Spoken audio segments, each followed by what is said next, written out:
اللہ تعالیٰ کی آزمائش مصلحت کیسے ہو سکتی ہے اور رحمت کیسے ہو سکتی ہے؟ کبھی کبھی ایسے ہوتا ہے فرینڈس کہ ہمیں کسی بات کی سمجھ نہیں آ رہی ہوتی، ہم سمجھ نہیں پا رہے ہوتے یہ ہمارے لیے سزا ہے یا جزا ہے، یہ آزمائش ایکچولی ہمیں کیا سکھانے کے لیے آئی ہے۔ اور پھر میرے پیارے پیارے اللہ تعالیٰ اس کو بہت بہترین طریقے سے بھی ہمیں سمجھانے کا انتظام کر دیتے ہیں۔ جیسے کہ میں آپ کو شیئر کرتی ہوں مجھے یہ مصلحت کیسے سمجھ آئی۔ ویسے تو ہمیں پتہ ہوتی ہیں ساری چیزیں، لیکن کبھی کبھی کچھ ایک ایسا سنیریو کریٹ کرتے ہیں اللہ تعالیٰ جسے ہمیں وہ جو کلیئرٹی ہوتی ہے نا چیزوں کی مزید مل جاتی ہے، جو ہمارے مائنڈ میں کہیں نہ کہیں بلر ہوتی ہیں اور ہم ان کو انڈرسٹینڈ نہیں کر پا رہے ہوتے، تو وہ ویری کلیئر کر دیتے ہیں اللہ تعالیٰ۔ تو میرے ساتھ کیا ہوا کہ always I am just trying to find the best teacher always for Quran. تو میرا کرش کبھی بھی رتک روشن، شاہ رخ خان یہ کبھی بھی نہیں رہے ہیں، سلمان خان وغیرہ، means I like it but not my crush always. تو میرا کرش ہمیشہ سے غامدی صاحب رہے ہیں، اسرار احمد رہے ہیں، کامران شہزاد صاحب رہے ہیں۔ تو میرا crush always doctor Zakir Naik صاحب رہے ہیں، I am really big fan of them. تو اس مطلب all Islamic scholars, Farhat Hashmi ہیں، نکہت ہاشمی ہیں، تو I like it this type of teachers جو میرے سراؤنڈنگ میں رہے ہیں ہمیشہ سے۔ ٹیچر عائشہ ہیں، مجھے اللہ تعالیٰ نے ان سے سیکھنے کا موقع بھی دیا اور میرا یہ کرش بھی رہے ہمیشہ سے۔ اور کبھی ایسا ہوتا ہے کہ مجھے لگتا ہے کہ نہیں، اس سے مجھے اور اچھا ٹیچر چاہیے اور اچھا ٹیچر چاہیے، اور آئی ایم آلویز فائنڈنگ اور look for the teacher which one the best in the Islamic studies. تو پھر ایسا بھی ہوتا ہے کہ کبھی کبھی آپ ان کے پیچھے بھاگتے ہیں لیکن وہ آپ سے دور بھاگتے ہیں، آپ کو ٹائم نہیں دے پاتے ہیں، کبھی کبھی آپ کو سائیکولوجیکل ہرٹ ہوتا ہے۔ تو ہوا یہ کہ میں قرآن سیکھنے کا شوق رکھتی ہوں الحمدللہ، ہمیشہ اللہ تعالیٰ سے قرآن کی تڑپ، قرآن کی حکمت، قرآن سے ہدایت، قرآن سے نور، یہ سب مانگتی رہتی ہوں۔ تو ایک فیز ایسا آیا جیسے انسان کے ایمان پہ اپس ڈاؤن آتے ہیں، تو مجھے ٹیچر ٹائم نہیں دے پا رہے تھے قرآن سیکھنے کے لیے۔ تو میں نے بھی سوچا کہ چلو چھوڑو عافیہ، اٹس اوکے، پھر صحیح نیکسٹ ٹائم پھر اور وقت نکالیں گے، سیکھیں گے، اٹس اوکے، ابھی کچھ ریلیکس لیتے ہیں۔ لیکن پھر یہ ہوا کہ اللہ تعالیٰ نے میرے دل میں پتہ نہیں کیا ایسا ڈالا، مینس میں راتوں کو اٹھ جاتی تھی، میں روتی تھی اور مجھے لگتا تھا کہ میں سیکھنا چاہتی ہوں جو وہ میں سیکھ نہیں پا رہی۔ اللہ تعالیٰ نے میری تشنگی کو اتنا بوسٹ اپ کر دیا میرے اندر کہ لٹرلی آئی فیل الون، کہ مجھے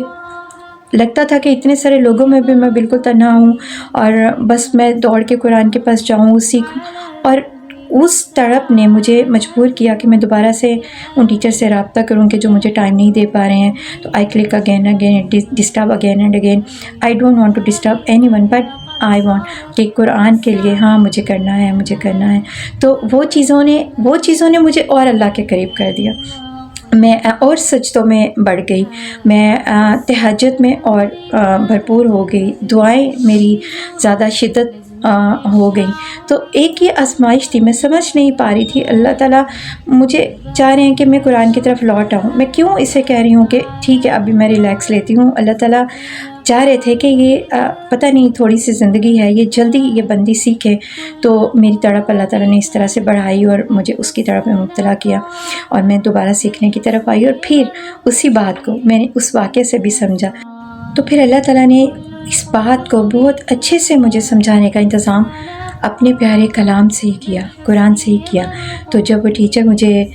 سورۃ البقرہ میں ایک سامری کا واقعہ سمجھا رہے تھے، جب حضرت موسیٰ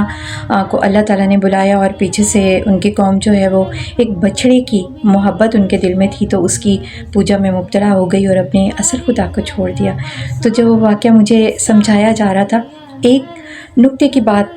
بہت لطیف بات میری سمجھ میں آئی کہ اللہ تعالیٰ تم سے کیا چاہتے ہیں عافیہ؟ بے شک کتنے بھی اللہ والے لوگ ہوں، کتنے بھی دین والے لوگ ہوں،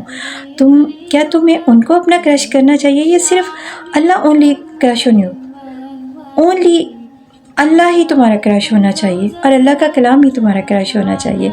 تو پھر یہ بات مجھے سمجھ میں آئی کہ جیسے اللہ تعالیٰ نے بچھڑے کی محبت کو اس قوم کے دل سے نکالنے کے لیے ان کو کہا اپنے نفسوں کو مار دو،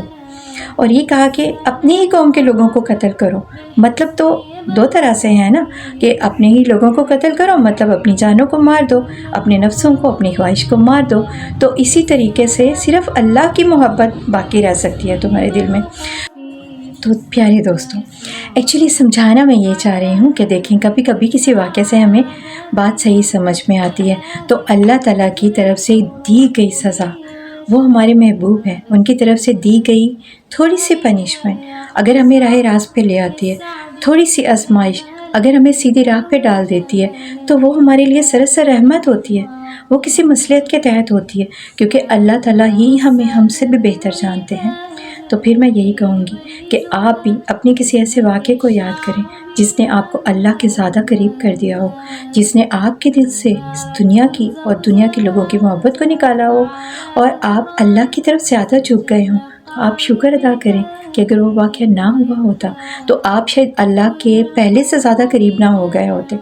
شاید اس واقعے کی وجہ سے آپ پہلے زیادہ قریب ہو گئے ہوں اللہ تعالیٰ کے، اور وہ واقعہ آپ کے لیے آزمائش، گناہ، سزا کے بجائے بہت اچھی رحمت بن گیا ہو، اور آپ اللہ کے محبوب بندے بن چکے ہوں۔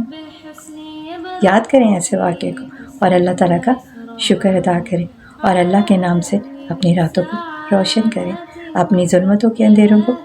دور کرنے کا انتظام کریں۔ وہی آپ کا تنہائیوں میں واحد پیارا محبوب ہے، یاد رکھیں۔